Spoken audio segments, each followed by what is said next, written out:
Die wonderlike aspek van om 'n baba te hê, is dat jy jou wil kan afdwing op daardie baba. Jy kan besluit wat daai kind eet. Jy kan besluit wanneer hy eet. Jy kan besluit wat om aan te trek. Jy kan besluit waar daai kind gaan. Die kind het geen sê in wat gebeur nie. Maar as daardie baba 'n tiener word, dan begin alles verander. So oor die jare begin daardie kind 'n eie wil ontwikkel.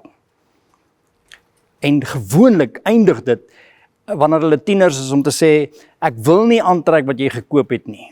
Ek wil nie eet wat jy gekook het nie. Ek wil nie gaan waar jy sê ek moet gaan nie. Ek wil nie praat soos jy wil hê ek moet praat nie. Ek wil my eie ding doen. Dit noem ons eie wil.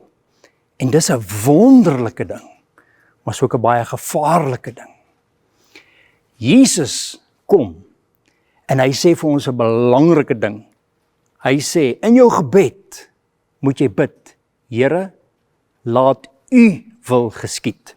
Maar ons is mense wat ons eie wil laat geding. Hoe bring jy dit bymekaar? Het jy al gebid, Here, laat u wil geskied? Jy sien, in hierdie Paasfees herdenk ons wat Jesus gedoen het.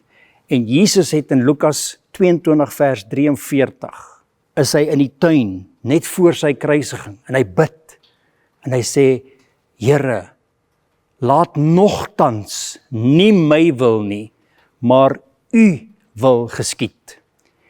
Jesus leer ons, dat dit is wat ons moet bid. En as ons die Onse Vader lees, dan lees ons daar, dat Jesus het gesê, hier moet jy bid, jy moet bid, laat u wil geskied, soos dit in die hemel is, so ook op die aarde. En dit is baie maklik om dit te bid, maar dit is moeilik om dit te leef. Sien, daar's basies 3 tipe reaksie op daardie gebed. Daar is baie Christene wat sê, laat u wil geskied, en dit beteken ek doen niks, God doen alles, ek het geen verantwoordelikheid nie. Die Here sal sorg. Dan is daar ander Christene wat sê, laat u wil geskied, solank dit my wil pas. Solank dit my drome, my verwagtinge, my begeertes pas.